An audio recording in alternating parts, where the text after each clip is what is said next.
So the second part of this afternoon is going to be talking about paper hair for exhibits. This is not a necessary thing that you have to do for exhibits, but it is a fun thing that you can do for exhibits. And it really is effective if you have a time period that you're really trying to convey something about. Think of your Edwardian hairstyles with the Gibson girl look. It looks really good when it's on display in a historic house. That way your audience really has the idea of what it looks like. And nowadays with movies and everything, sometimes they're accurate, sometimes they're not. So you want to really portray, well, this is kind of what they really did look like. So you sort of use the paper hair. So what do we need? It's very simple. And the method that I'm going to be using today is only one method of using it. There are several different ways of doing it. The first thing that I used was the raffia, the paper raffia. And on the handout that I gave you, some people call it paper twist. The American Twisting Company, believe it or not, there's an American Twisting Company. And this is what they sell. They sell paper products. They also sell the paper bags like you get from stores with the twisted handles like that. They also sell that as well, but this is in their craft section, so you can go to their website and see. It comes in lots of different colors.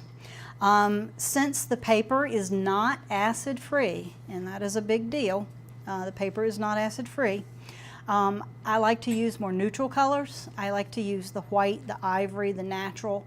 I have used the black hair also, but if you're going to use something that is an artifact on top of it, like a hat or something, you might want to put a piece of mylar in between it, or acid-free tissue, something like that, to give a barrier in between there.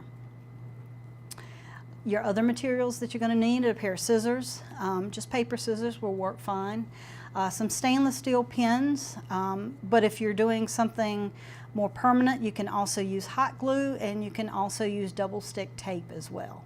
The way that I'm going to do it today is a less permanent method, and the examples that you see up front are less permanent methods.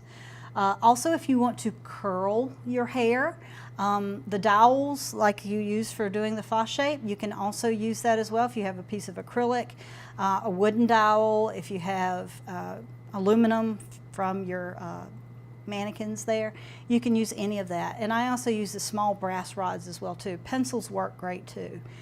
It's just something to give the shape to the hair so it curls. And some people have even used a real curling iron.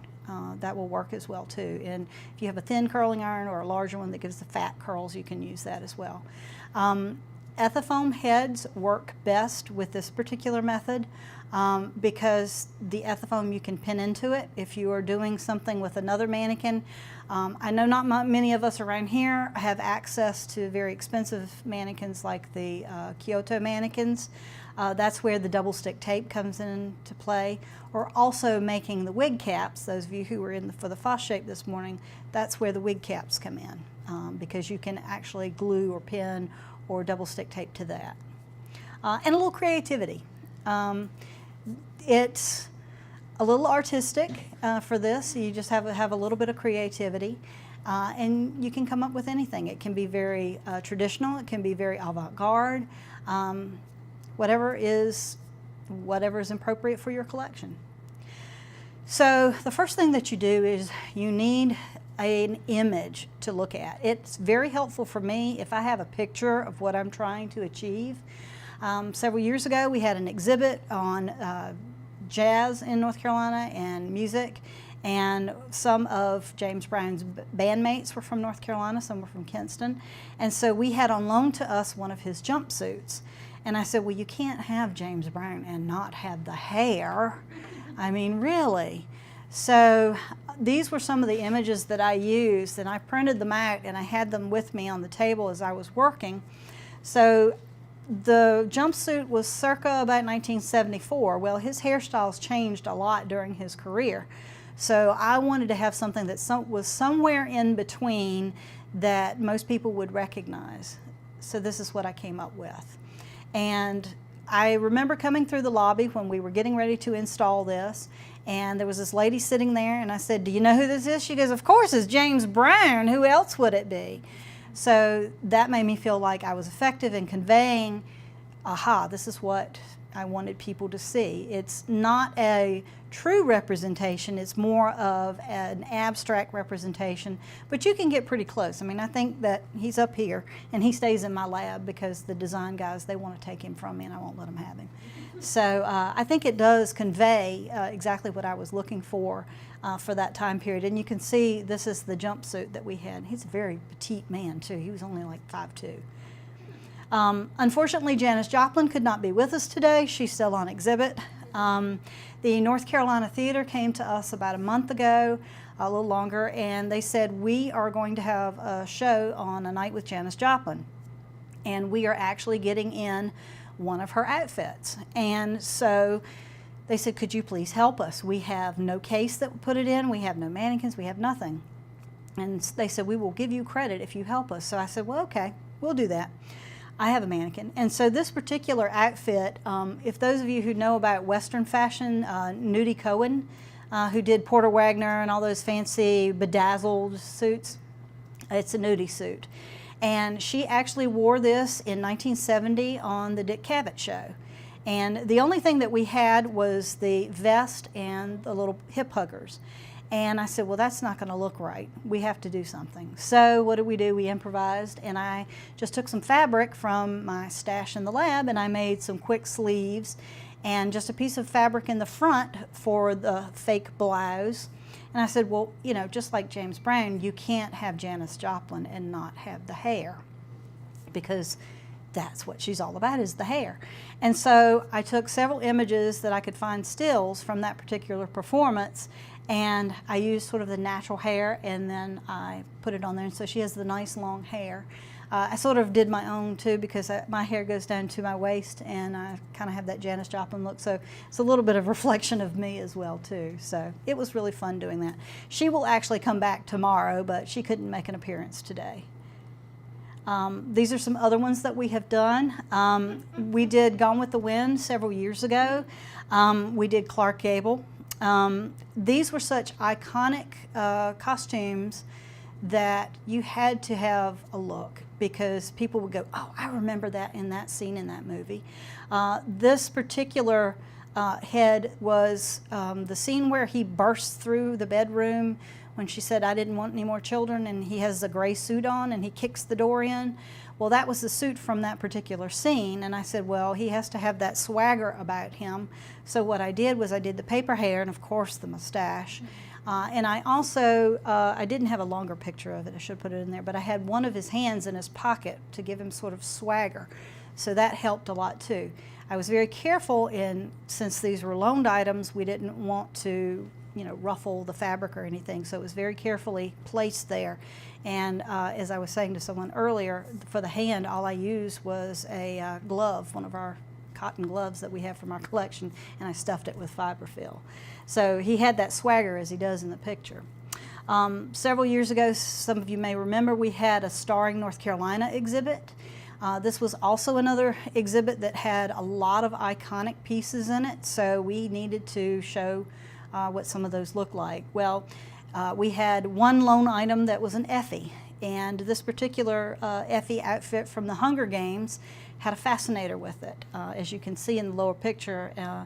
And I said, well, you know, you have to have the hair for Effie, because it's not going to explain what the outfit looked like unless you have the hair.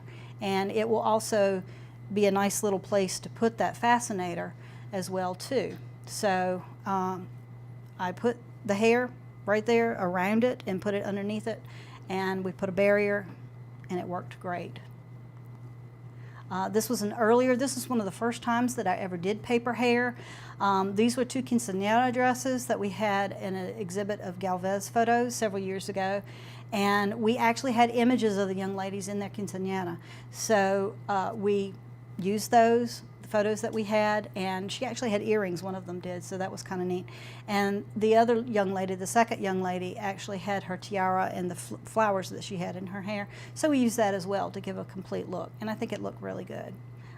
it was a really good hairstyle for the paper hair. For historical styles, again, use your silhouettes, your fashion silhouettes. Paintings, drawings, fashion plates, any of that give a great indication. This is sort of that Jane Austen style.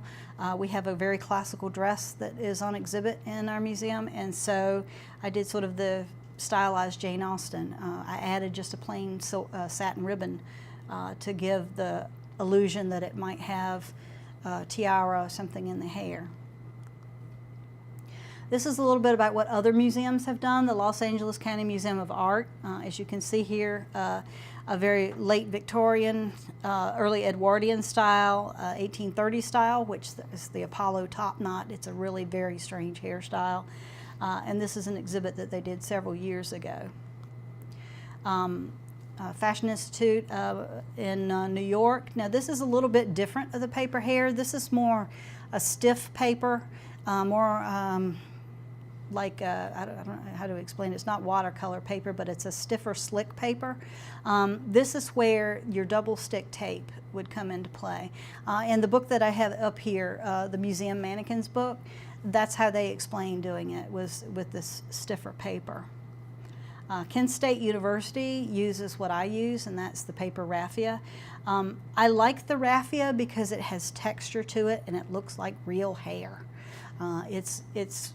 You can get a better style with it, and it's easily shaped, and you can even get the Apollo top knot.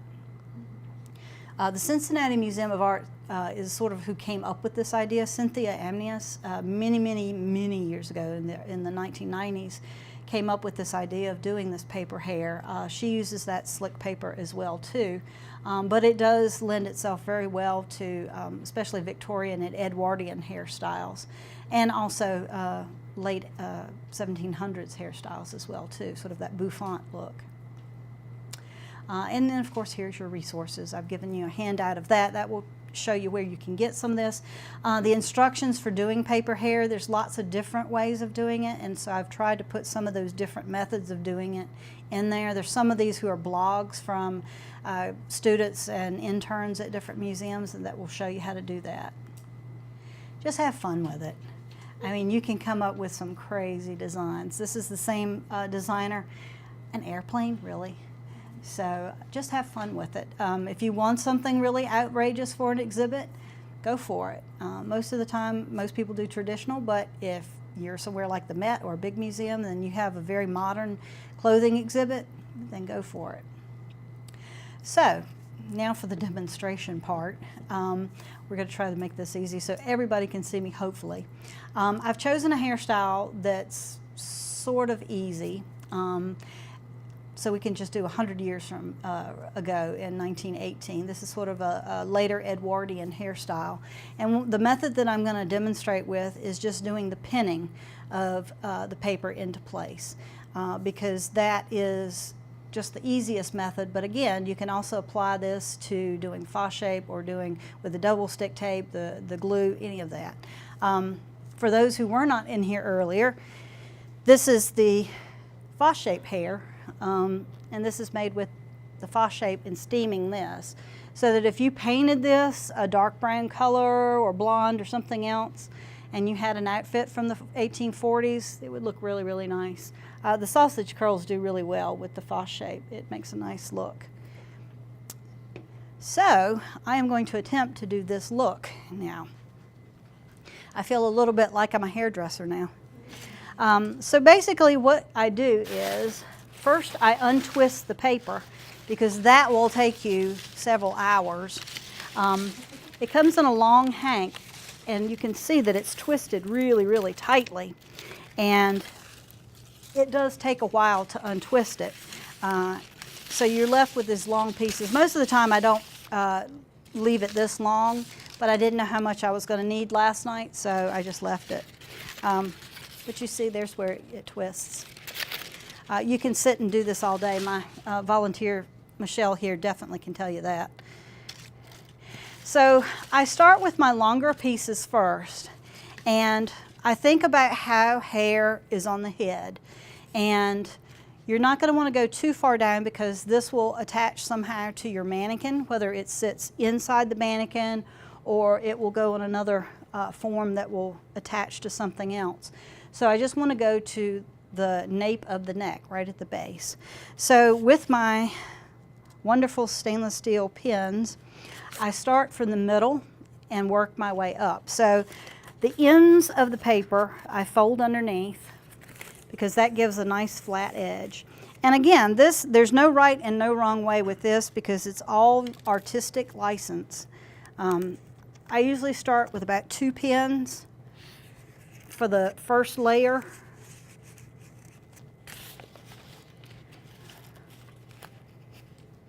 And like I say, think like a hairdresser. How does the hair form? Now a lot of these I have used in other stuff, so they've already been shaped, but you can shape them into whatever you want to. And if you want to reshape them, just pull them back out again, and there you go. They do not necessarily have to overlap on this bottom because you'll add more layers. So those of you who have had your hair cut in layers before, you'll understand.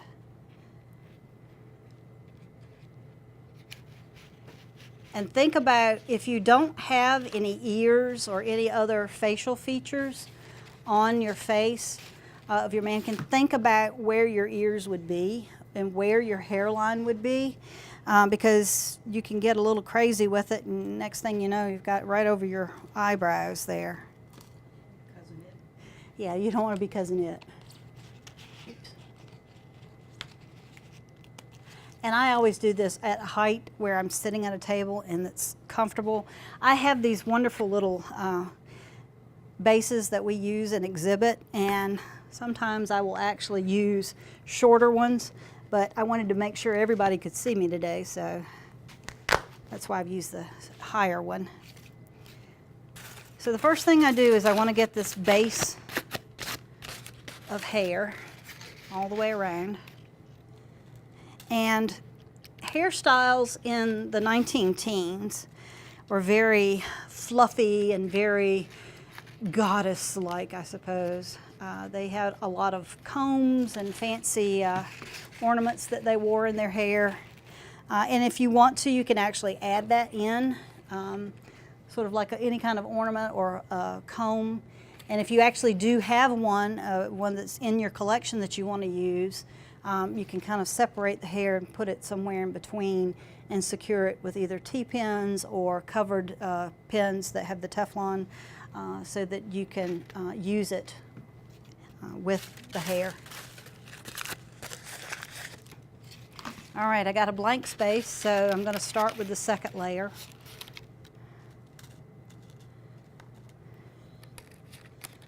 It's a little like watching paint dry.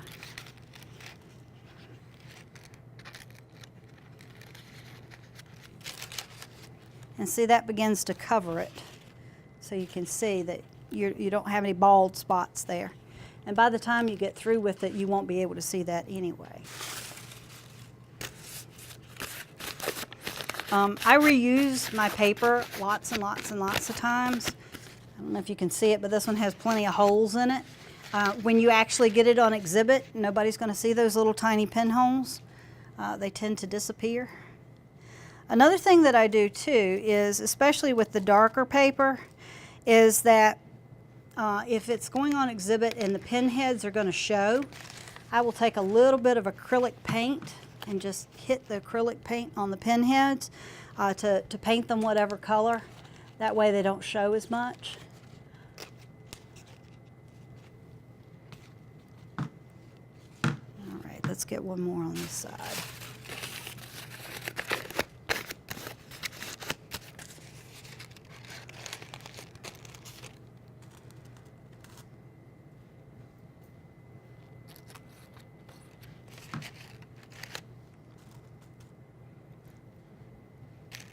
Another one there just to hold it in place.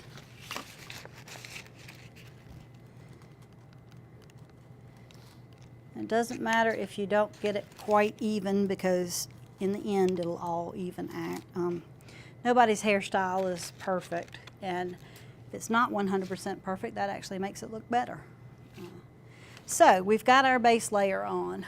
So this is just a base of her hair. And from here, this could either be a male or a female. For men's hairstyles, you could just kind of leave it at this. This is very similar to what we did for the Gone with the Wind. And I think this is one of the waves that was part of the front of his hair. So you can kind of see that you could go either male or female at this point with it. Usually if it's a man, I'll make sure that he has sideburns. Unless it's a woman who has a hairstyle with the little curly cues coming over, we can do that as well too. Now for several exhibits we've had, and in fact you can see it now in our Montagnard exhibit in the lobby, I had to have very short hair. We had an exhibit a while back on Los Jets, which was a Hispanic soccer team, and they had very short hairstyles. We know what they looked like because the guys gave us their uniforms and we had tons of pictures. And so I had to cut little tiny strips and make a very modern hairstyle with just the short hair all over everything. So you can do it this way as well too. I start with the base like this, and then I add all these little strips on top. And they go every which way, but you know how young guys are with their hair sort of spiked. That made it look more authentic. So now we've got the base. How are we going to do this poof in the back? That's going to be a little bit tricky. So this is where I pull out my longer hair. And I can either do it with just putting more pieces on like this and varying them how far out they go, or I could take my longer piece and wind it around the hair. I think we're going to go do that route because she's got some nice little swoops in the back of her hair. And no matter what ethnicity your mannequin needs to be, doesn't matter. We have African American, we have Latino, we have Asian, whatever. It works for any hairstyle, any ethnicity. It's just a matter of figuring out how it all goes together.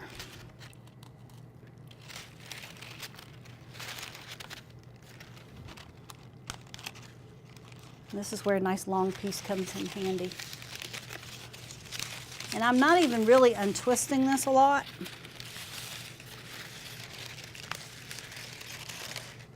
I'm kind of keeping it as it is.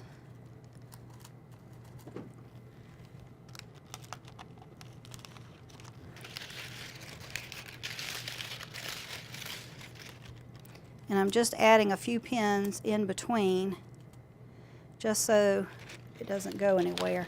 And I am just taking these straight pins and pinning them directly into the ethafoam as deep as I can pin them in there.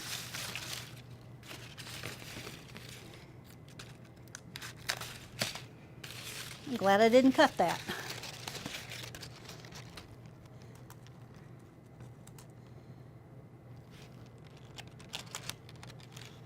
This actually makes for a really nice swoop.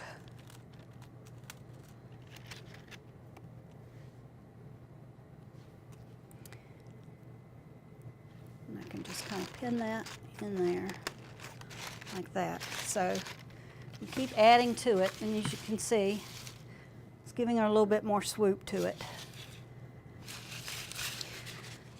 And let's see, she needs some bangs in the front. So we don't always have to have wide pieces. You can cut them narrow. And in fact, some of them I do like doing that. I will cut like the really wide pieces. I think they're like, it's 3 inches or so wide, and I'll cut it in half. Sometimes I'll cut it in thirds. It depends on what I need. Sometimes I need strips of hair that thin. So whatever I need, I'll cut it. This is a nice, good thin piece, but it's too long. So let's do this. Also think about where the part of the hair is going to go, if it has a part. Janis Joplin, some of the images that I saw, she had her hair parted in the middle. Some it was kind of parted on the side. So I sort of went halfway in between with it. If anybody has any questions while I'm talking, feel free. So like the wave pieces, Mm-hmm. do you shape that before you pin it on? Or do you pin it on and then kind of shape it? I usually pin and then shape. It's very fluid. It just depends on, you know, what I feel like. It is a very artistic thing that you just have to have a little creativity and just kind of go with it. And if I want it to go one way or the other, you just kind of, however you want to place it. If you don't like the way that you pinned it one way, then you can go back and repin it in another position. So, and usually I have somebody look at it afterwards and go, okay, does that look right? And if they say yeah, then I know that it's representing what it needs to. But the best thing is to look at lots of different images of stuff to get ideas of the style that you want to do. So that gives her a little bit of bangs in the front.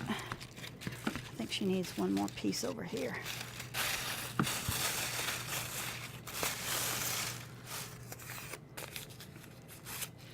I don't necessarily fold in the top pieces. The only ones that I fold in are on the back, so it gives a nice light hairline on the back, because it can get kind of rough depending on how you cut it. Let's see.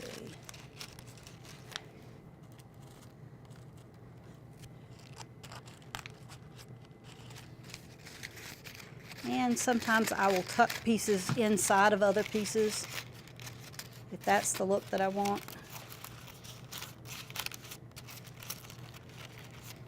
Again, it's like the textiles. I told you, you know, let the textile tell you what it wants to do. Let the paper tell you what it wants to do as well, too, because sometimes you really can't force it to do something it doesn't want to do.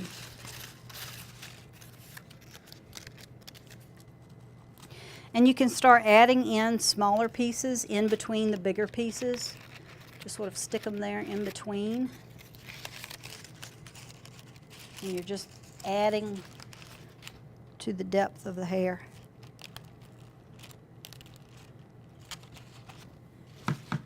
So is she looking a little better? Mm-hmm. Yeah. I might go back and repin that because I don't like that. So I go back and I just pin it. That's more even. And just kind of look at it as you go and make sure that you have a fairly symmetrical look to it. This is sort of a, I guess, the equivalent of the messy bun. This is sort of your very beautiful upswept hair. So let's add some curls to her. I think she needs some curls in the back. So how do we curl the hair? This is the easiest way. I like using the brass rods, but a pencil will work just as well. I have acrylic rods in different widths. It's very easy, and all it takes is just finger pressure. It doesn't take anything else. The hair sort of curls anyway because it's already so twisted. So once you curl it, it really does stay curled. All I do is take one end and just do it with my fingers, and as I go down, I twist it. And once you do that all the way down, you've got a beautiful sausage curl. And I just do it with my fingers. Voila. That's it. It's very easy. And then once you get these really pretty curls, you can put those in there too. And it also takes up a lot of space, sort of like waving the hair. Now let's try this one. This one's a little thicker. The wider your dowel, the wider your curl will be.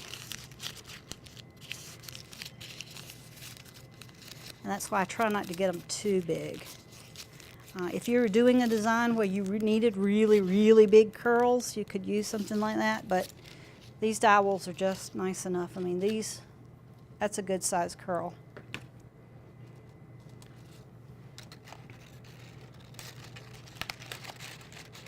I'm just going to curl pin her in there. Sometimes they'll sit without pinning, just pins.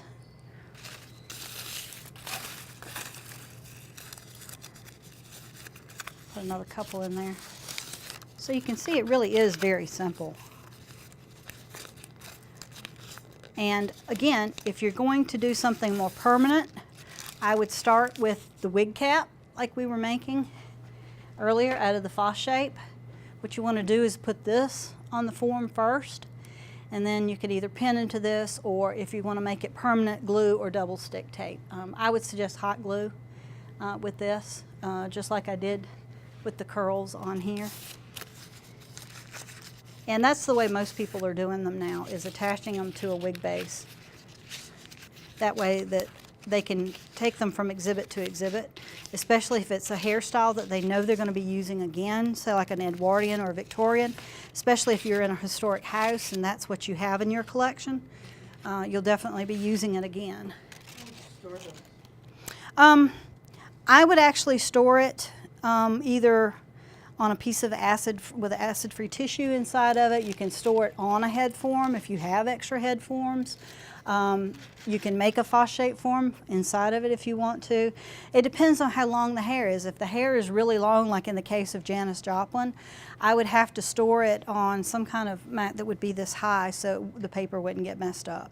But it really doesn't mess it up a lot. I mean, to transport it, we actually put it in a box, and the box had a piece of ethafoam so that the head went on that and the hair kind of went behind it.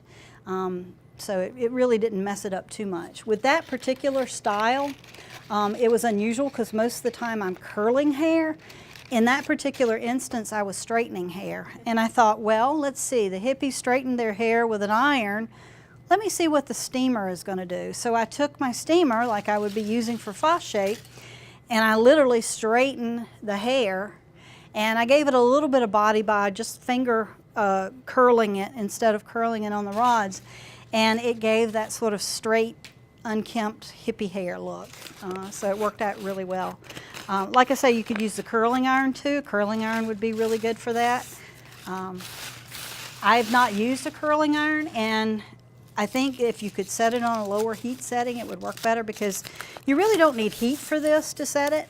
As you can see, it's just the pressure of your fingers pressing it.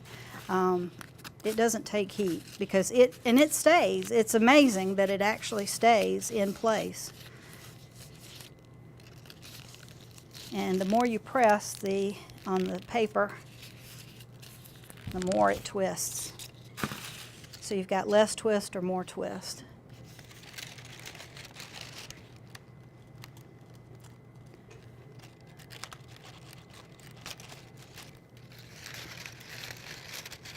Sort of curl her up in there so she stays.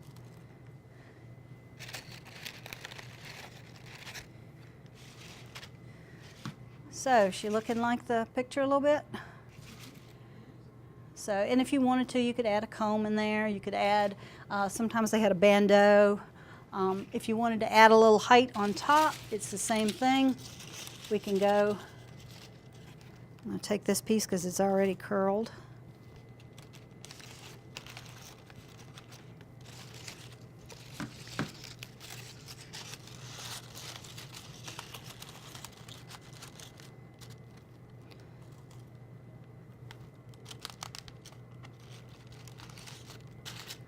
So you can see I'm starting to add the height, and I'll go from there. So that's pretty much it for the paper hair. It's pretty easy. So anybody have any questions so far? So if you are putting a comb or something in, how would you do that if it's an artifact comb?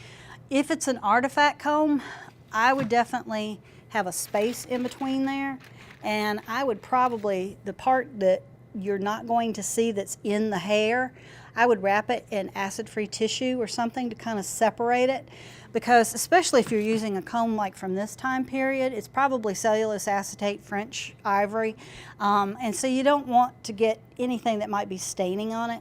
If I was doing this and I was going on exhibit, I would probably choose one of the lighter colors to do it, especially if I was using the ivory colored hair piece, because you don't want anything to stain it. But you could use Mylar, you could use acid-free tissue, and you just kind of tuck it in there and cover the base with it, and then you put either your T-pins, or if you've used the the pins that are the headless pins that have the Teflon shrink tubing on it, and that will keep it in place as well too.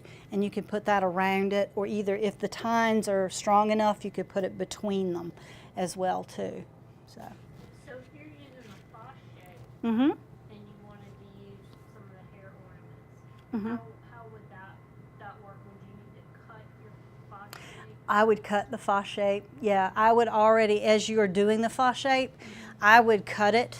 And if I knew that in the back of this I was going to put one of those tortoiseshell combs, I would make a split here and make sure that it's going to fit in there.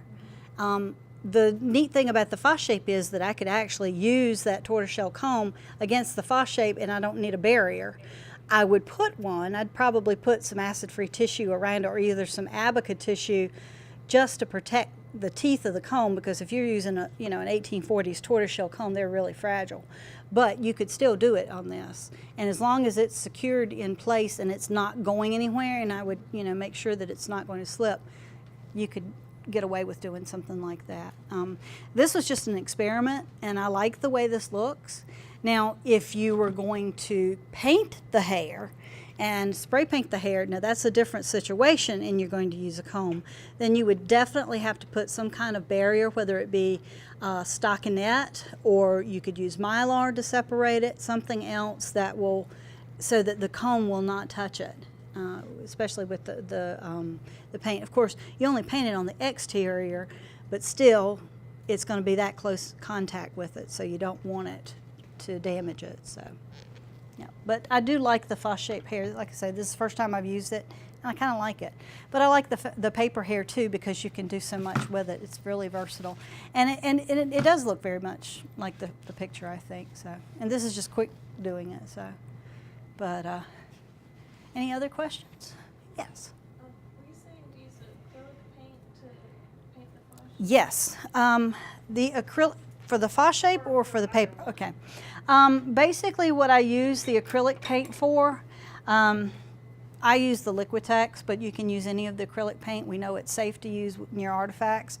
And all I do is I take a very, very fine brush. I think this is a 000, but I just literally hit the heads of the pins with the paint, and that's it. Is literally just anything that I can see that hits the silver, that I can see it and I think it might show up on exhibit, that's what I do, is just hit it with that. In the case of the foss shape, you're not going to have anything, you're not going to have any pins in this unless you want to put a pin in the wig so that it stays on. You can put a stainless steel pin and also paint that as well too, with a little acrylic paint. But other than this, there's really no adhesives other than the hot glue that's in the little curls. Everything else is just held in place by steaming it all together. So, yeah. Anything else? So far, you like in terms of the colors of the raffia paper, Mm-hmm. you wouldn't really want to paint a different hair color onto the paper itself. I think I would try to keep it as neutral as possible because, like I say, you're dealing with paper that isn't acid-free to begin with. If you wanted to spray paint it, just to put a little something else in it, like for a hair tone that's like 2-tone or 3-tone, to give it a little bit of depth, you could do that. It would be interesting. I can see that working for a more modern exhibit of up-to-date modern clothing. For the historical hairstyles, not so much. I like to keep those as neutral as possible, and if you look at like the Cincinnati Art Museum and some of these others, they use the white because they keep it as neutral as possible. And they use the Kyoto forms, which are very expensive mannequins. Those mannequins are $2,500 a piece, and that was several years ago. I don't particularly like those mannequins, and the heads are, you can take them off, but they're a very odd egg shape, and they're featureless, but there's just something about them that doesn't quite look right. And if you've ever seen exhibits where they've used Kyoto mannequins, there's just something funny about them. They don't look quite right. People used to accuse us of having things on exhibit that were the headless women, on the dance floor. And so that's why I started doing the paper hair, is because I thought that you know, it would give a little bit of interest. And it is. It's really a neat thing to use if you're trying to convey a certain look. I mean, if we had a 1960s mod dress, somebody would come and see that on an exhibit and go, oh, I remember my mom used to wear something like that, and she had this bouffant hairdo. So you try to evoke that memory also of doing it. Again, we have a lot of movies out there that don't get it historically accurate, and as museums, we try to give a better impression than what's just out there. So, yes. The one with the white paper in between the curls and Yes. What is that? This one was one that we did for an exhibit that went down to Fayetteville to the Poe House when we did a morning exhibit. Wasn't somebody from Fayetteville who knew about that? Yeah, this is the morning exhibit that we did. And this was to represent an older woman who was a widow who was in mourning, and she actually had a veil on, so that's why I didn't paint the pins.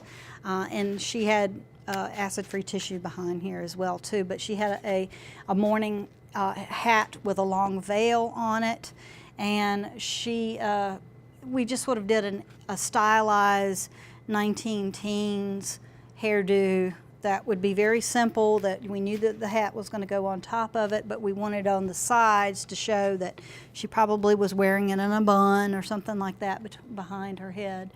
And then we also had with it, she had a very high-necked dress, and then she had in her hands, which there's where I used the white gloves again, she actually had a fan in her hands, and the morning fan was attached only by curving in. There was a lot of wire inside the glove, and so the glove was already acid-free because it's one that we use, and so curving it to the right amount held it in place, and so she was basically holding it like this, and so it stayed in place. It didn't have to move. So some of you may have seen that exhibit. It was a very small exhibit that we loaned. So that's what she's from. And the white paper hair works okay.